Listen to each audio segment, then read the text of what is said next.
당신의 월급은 매년 3%씩 오릅니다. 숫자로만 보면 분명한 전진입니다. 하지만 왜 우리의 삶은 매년 더 좁은 골목으로 내몰리는 기분이 들까요? 범인은 자명합니다. 물가는 당신의 노력보다 빠른 연평균 3.6%의 속도로 당신을 앞질러 갑니다. 그 격차만큼 당신의 노동 가치는 매일 조용히 삭감되고 있습니다. 우리는 안전을 학습받았습니다. 부모님 세대가 그랬듯 은행 적금 2.5%, 인생을 저당 잡힌 채 안도합니다. 하지만 이것은 안정이 아니라 자산에 서서히 진행되는 괴사를 지켜보는 방관에 가깝습니다. 주식은 무섭고 부동산을 사기엔 이미 사다리가 치워졌다는 무력감. 그 결론 없는 고민 끝에 대다수는 아무것도 하지 않음을 선택합니다. 문제는 시간입니다. 10년이 지나 거울 앞에 섰을 때 우리는 그때 시작하지 않았음을 후회합니다. 하지만 그 후회는 단순히 돈을 못 벌었다는 아쉬움이 아닙니다. 내가 머물러 있는 동안 세상의 자본 권력이 나를 얼마나 멀리 따돌렸는지에 대한 뒤늦은 자각입니다. 이제 우리는 이 악순환의 고리를 끊어낼 딱 한 가지만 생각해야 합니다. 타이거 미국 S&P 500 혹은 코덱스 미국 S&P 500. 이름은 낯설지만 원리는 차갑습니다. 매달 50만 원이라는 숫자를 기계적으로 시스템에 밀어 넣는 것. 누군가는 묻습니다. 고작 이게 답인가요? 사기 아니야. 라고. 지금부터 저는 차가운 계산기를 두드리며 하나하나 증명하려 합니다. 왜 이 상품이어야만 하는지, 왜 당신의 감정을 배제한 매달 투자가 유일한 생존법인지, 그리고 왜 다른 모든 화려한 유혹이 결국 실패로 귀결되는지를 말입니다. 하지만 경고합니다. 이 명확한 수치를 보고도 대다수는 시작하지 못할 것입니다. 그들을 가로막는 세 가지의 거대한 심리적 착각이 당신의 목을 조르고 있기 때문입니다. 대부분의 사람들이 이 명확한 길을 듣고도 결국 외면하는 이유는 세 가지 착각 때문입니다. 일단 1억부터 모으고 시작하겠다. 지금은 주가가 너무 높다. 무엇을 살지 모르겠다. 이 문장들은 얼핏 신중함처럼 보이지만 사실은 가난의 관성에 머물고자 하는 뇌의 방어 기제에 가깝습니다. 이 착각의 벽을 부수기 위해 우리는 가장 먼저 상품의 본질을 직시해야 합니다. 왜 하필 S&P 500인가? 이것을 비유하자면 미국이라는 거대한 경제 제국에서 가장 강력한 500명의 전사를 엄선해 만든 어벤져스 팀입니다. 수천 개의 기업 중 가장 돈을 잘 벌고 가장 믿음직한 상위 500개만을 골라 하나의 운명 공동체로 묶어놓은 것이죠. 이들의 명단을 보십시오. 당신이 아침에 눈을 뜨자마자 확인하는 아이폰의 애플, 업무를 위해 켜는 마이크로소프트, 퇴근 후에 고독을 달래주는 넷플릭스와 유튜브의 구글, 그리고 일상의 연료가 되는 스타벅스와 코카콜라, 모든 결제의 통로인 비자와 마스터카드까지. 이들은 단순한 기업이 아닙니다.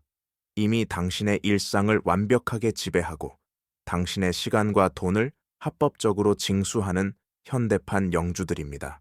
당신이 이들의 주주가 되지 않는다면 당신은 평생 이들에게 조공을 바치는 소장농의 지위에서 벗어날 수 없습니다. 사람들은 묻습니다. 그래서 그게 왜 대단한데? 대답은 숫자에 새겨져 있습니다. S&P 500의 과거 20년간 연평균 수익률은 10.4%입니다. 은행 예금 금리 2.5%와 비교하면 무려 6배의 차이입니다.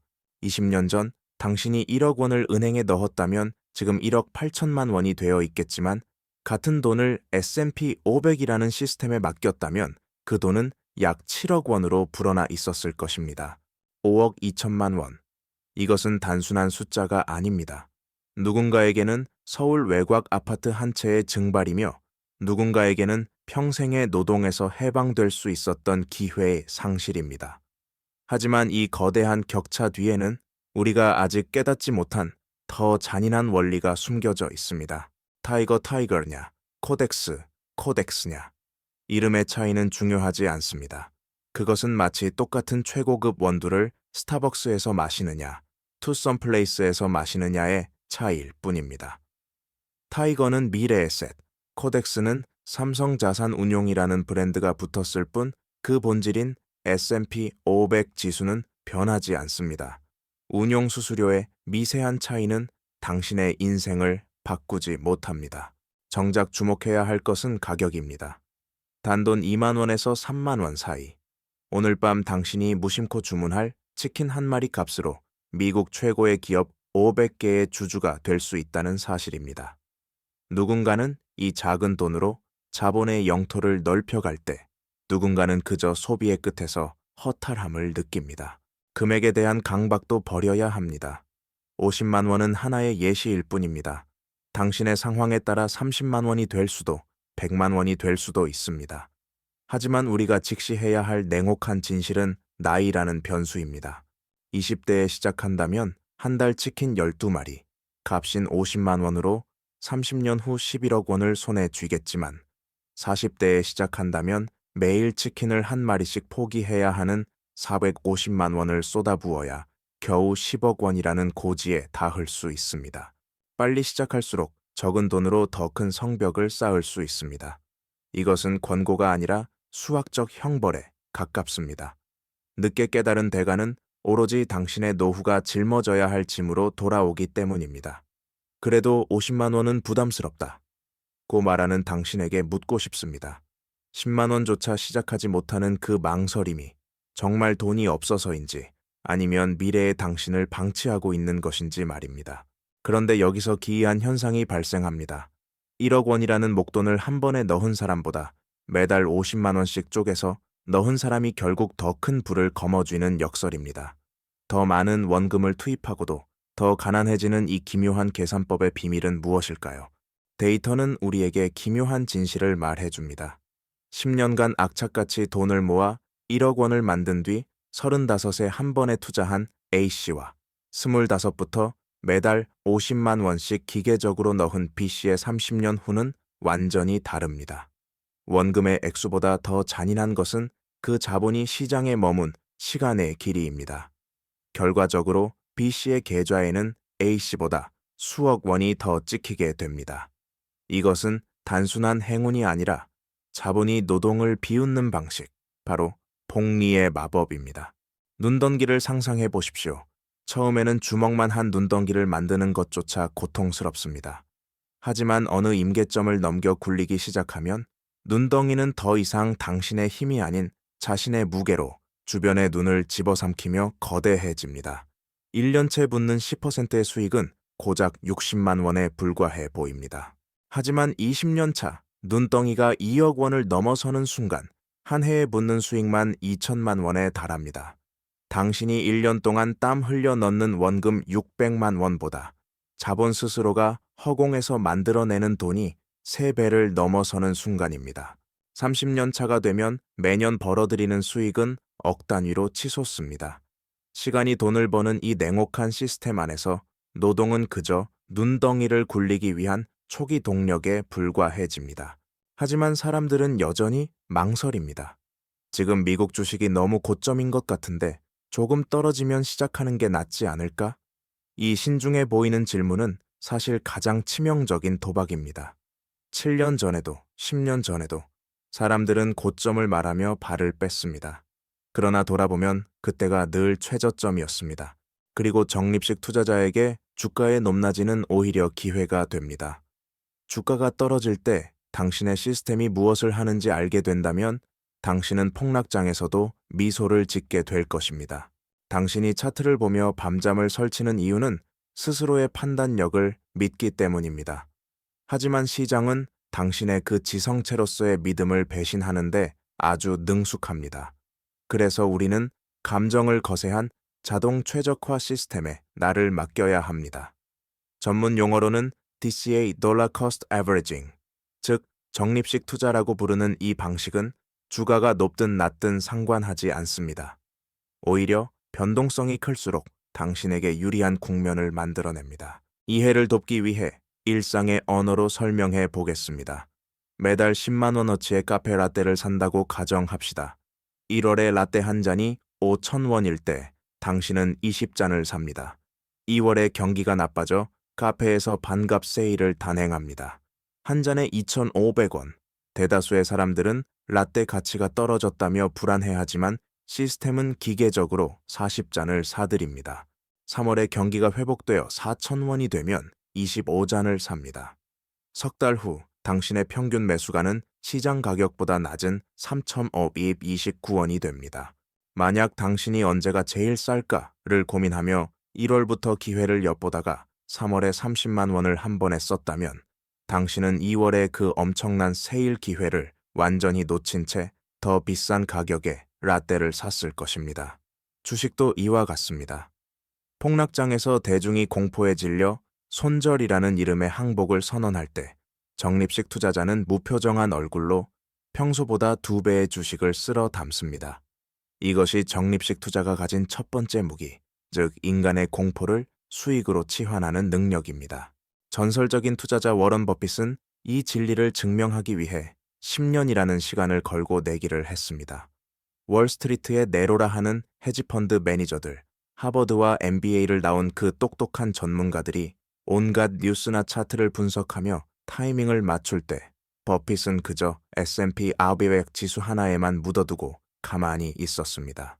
10년 후 결과는 처참했습니다. 전문가들의 수익률은 2002%에 그쳤지만 아무것도 하지 않은 버핏의 수익률은 8.5%였습니다. 시장을 이기려 애쓰는 똑똑함이 오히려 독이 된 것입니다. 버핏이 아내에게 남긴 유언, 내 재산의 90%를 S&P 500 인덱스 펀드에 넣어라는 말은 단순히 안전을 뜻하는 게 아닙니다. 그것은 인간의 개입이 자본의 성장을 방해한다는 냉소적인 통찰입니다. 하지만 우리는 여기서 한 단계 더 나아가야 합니다. 단순히 하나의 바구니에 담는 것만으로 앞으로 다가올 예측 불가능한 경제적 파고를 온전히 견뎌낼 수 있을까요? 만약 당신의 수중에 1,000만 원이라는 종잣돈이 생겼다고 가정해 봅시다. 대다수의 한국인은 익숙한 이름에 도박을 겁니다. 삼성전자니까 안전하겠지. 혹은 비트코인이 다시 오를 거야. 라는 막연한 희망. 하지만 이것은 투자가 아니라 기도에 가깝습니다. 삼성전자가 2024년 8만 원대에서 불과 몇 달 만에 4만 원대로 추락하는 현장을 목격하며 우리는 깨달아야 합니다. 개별 종목의 승리는 운이지만 그 변동성이 주는 심리적 파괴는 확정된 고통이라는 것을요. 세계 최대의 헤지펀드 브릿지워터를 이끌었던 레이 달리오는 이 고통을 숫자로 통제했습니다. 무려 1,200조 원이라는 천문학적인 자산을 운용하며 40년간 단 4번의 마이너스만을 기록했던 그의 비결은 4312라는 차가운 공식에 있습니다. 주식 40%, 채권 30%, 금 10%, 그리고 현금 20%. 이 비율은 단순한 분산이 아니라 어떤 경제적 계절이 닥쳐도 무너지지 않는 요새를 짓는 일입니다. 주식이 폭락할 때 채권이 당신의 자산을 붙들고 인플레이션이 화폐의 가치를 조용히 갉아먹을 때 금이 그 구멍을 메웁니다. 이것이 자본의 생태계에서 살아남는 자들의 비밀스러운 방벽입니다. 실제로 2008년 금융위기라는 거대한 해일이 전 세계를 덮쳐 남들의 자산이 반토막 날 때도 이 포트폴리오는 오히려 14%의 수익을 기록하며 생존했습니다. 1,000만 원을 이 공식에 대입하면 주식에 400만 원, 채권에 300만 원, 금에 100만 원, 그리고 기회를 기다리는 현금 200만 원이 배치됩니다. 하지만 이 완벽해 보이는 방벽도 시간이 흐르면 반드시 뒤틀리기 시작합니다. 자산들은 각기 다른 속도로 팽창하거나 수축하며 당신이 세운 질서에 균열을 만듭니다. 그리고 그 균열을 방치하는 순간 당신의 요새는 가장 약한 고리부터 무너져 내릴 것입니다. 자산의 배분만큼이나 중요한 변수는 당신의 생체적 시간입니다. 자본주의는 나이라는 필터를 통해 우리에게 서로 다른 숙제를 던집니다. 이를 흔히 100, 나이 법칙이라 부릅니다. 이 공식은 단순한 산술이 아니라 당신의 인생에서 실패를 복구할 수 있는 기회가 얼마나 남았는지를 알려주는 잔인한 지표입니다. 당신이 만약 25세라면 100에서 25를 뺀 75%를 주식 같은 위험 자산에 배치할 수 있습니다. 잃어도 다시 일어설 시간이 충분하기 때문입니다. 시간이라는 자원이 풍부할 때 변동성은 고통이 아니라 수익의 연료가 됩니다. 하지만 35, 45으로 나이가 들수록 주식의 비중은 강제로 깎여 나갑니다. 은퇴라는 절벽이 가까워질수록 당신의 자산은 공격이 아닌 수비의 대형을 갖춰야만 합니다. 한국 사회에서 50대는 가장 위태로운 지점입니다. 55세가 넘어가면 주식 비중을 45% 이하로 낮추고 채권의 비중을 높여야 합니다. 이제는 자산을 불리는 속도보다 이미 쌓아 올린 성벽이 무너지지 않게 지키는 것이 더 중요해지기 때문입니다. 젊은 시절의 한 번의 실수는 경험이 되지만 은퇴 직전의 한 번의 실수는 회복 불가능한 재앙, 즉 노인 빈곤으로 직결됩니다. 이것은 단순히 돈을 나누는 기술이 아닙니다. 당신의 남은 수명과 자본의 생존력을 동기화하는 작업입니다. 하지만 여기서 우리는 또 다른 난관에 봉착합니다. 나이에 맞춰 완벽한 비율을 설정했다고 해도 시장은 단 한순간도 가만히 있지 않습니다. 당신이 잠든 사이에도 주식은 폭등하거나 폭락하며 당신이 정해놓은 그 생존의 비율을 시시각각 파괴하려 듭니다. 시간이 흐를수록 당신의 포트폴리오는 비대해지거나 왜소해지며 본래의 목적을 잃어갑니다. 그리고 그 어긋난 균형을 제자리로 돌려놓는 과정에서 인간은 자신의 가장 강력한 본능인 탐욕과 공포를 정면으로 마주해야만 합니다. 당신은 과연 수익이 난 자산을 팔아 손실이 난 자산을 살 수 있는 그 반직관적인 용기를 증명할 수 있을까요? 석 달에 한 번, 당신은 냉정하고 기계적인 집행자가 되어야 합니다. 시장은 끊임없이 요동치며 당신이 설정한 자산의 질서를 무너뜨리려 합니다. 이를 강제로 제자리로 돌려놓는 과정, 그것이 바로 리밸런싱입니다. 가령 당신의 주식이 폭등해 전체 자산에서 차지하는 비중이 계획했던 40%를 넘어섰다고 가정해 봅시다. 당신의 본능은 더 오를 테니 더 사야 한다고 속삭일 것입니다. 하지만 시스템은 차갑게 명령합니다. 가장 잘 나가는 주식을 팔아 지루하게 멈춰있는 채권이나 현금을 사라. 이것은 인간의 본성을 정면으로 거스르는 행위입니다. 승자를 버리고 패자를 취하는 것처럼 보이기 때문입니다. 하지만 이 고통스러운 과정을 기계적으로 반복한 자와 그렇지 않은 자의 결과는 10년 뒤 20% 이상의 수익률 격차로 나타납니다. 고점에 팔고 저점에 사는 행위가 당신의 감정과는 무관하게 시스템에 의해 자동으로 수행된 결과입니다. 리밸런싱은 단순한 비율 조정이 아니라 시장의 광기 속에서 당신의 자산을 보호하는 유일한 안전장치입니다. 이 방벽을 유지하기 위해 반드시 지켜야 할 금기가 있습니다. 개별 종목이라는 도박, 레버리지라는 독약, 그리고 단타라는 마약입니다.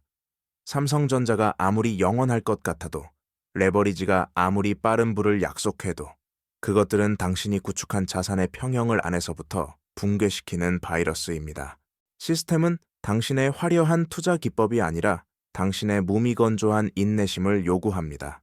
이제 당신은 계좌를 개설하고 S&P 500을 선택하고 자동 아이체를 설정하는 법을 모두 알게 되었습니다. 기술적인 준비에 필요한 시간은 고작 45분입니다. 하지만 이 짧은 시간이 지난 후 당신은 깨닫게 될 것입니다. 시스템이 완성된 그 순간부터 당신의 가장 큰 적은 변동하는 시장이 아니라 매 순간 흔들리는 당신 자신의 마음이라는 사실을 말입니다. 자본주의에는 보이지 않는 거대한 질서가 있습니다. 그 질서는 성실하게 땀 흘리는 자를 배신하고 시스템에 올라탄 자에게만 관대한 미소를 보냅니다. 이제 당신은 그 차가운 진실의 문턱을 넘었습니다. 우리는 2026년이라는 또 다른 변곡점에 서 있습니다. AI의 폭발적 성장과 엔비디아, 마이크로소프트 같은 기업들이 만드는 새로운 부의 흐름은 분명 매혹적입니다. 포트폴리오의 주식 비중 중 10% 내외를 이러한 혁신 섹터에 할당하는 것은 합리적인 선택이 될 수 있습니다. 하지만 기억하십시오. 그 화려한 불꽃조차 전체의 질서를 무너뜨려서는 안 됩니다. 변동성이 큰 섹터의 모든 것을 거는 것은 투자가 아니라 자본의 질서에 대항하는 무모한 도박일 뿐입니다. 정리하겠습니다. 1천만 원이라는 씨앗이 있다면 레이 달리오의 4312 공식을 기억하십시오. 주식 400만 원, 채권 300만 원, 금 100만 원, 현금 200만 원, 그리고 당신의 나이에 맞춰 이 비율을 미세하게 조정하며 분기마다 그 균형을 되찾아주는 것. 개별 종목의 유혹과 레버리지의 환상, 단타 매매의 조급함을 버린 자만이 10년 뒤, 20년 뒤에 자본이 스스로 일구어낸 열매를 수확할 자격을 얻습니다. 부의 격차는 지능의 차이가 아니라 인내의 차이에서 발생합니다. 당신의 노동 가치가 소멸하기 전에 당신의 자산을 이 영속적인 시스템에 편입시키십시오. 거창한 시작은 필요 없습니다. 오늘 밤에 유흥을 포기한 단돈 5만 원이라도 좋습니다. 그 작은 움직임이 20년 후 당신이 마주할 경제적 자유의 첫 번째 벽돌이 될 것입니다. 시간은 당신을 기다려주지 않으며 자본의 질서는 더욱 냉혹해질 것입니다. 오늘 당신은 그 질서에 올라타시겠습니까? 아니면 여전히 밖에서 잠식되는 삶을 지켜보시겠습니까? 지금까지의 통찰이 당신의 삶의 작은 균열을 냈기를 바랍니다. 이 여정을 함께 하실 분들은 구독과 좋아요로 그 의지를 표현해 주십시오. 우리는 다음 시간에도 누구도 말해주지 않는 자본의 이면을 추적하겠습니다.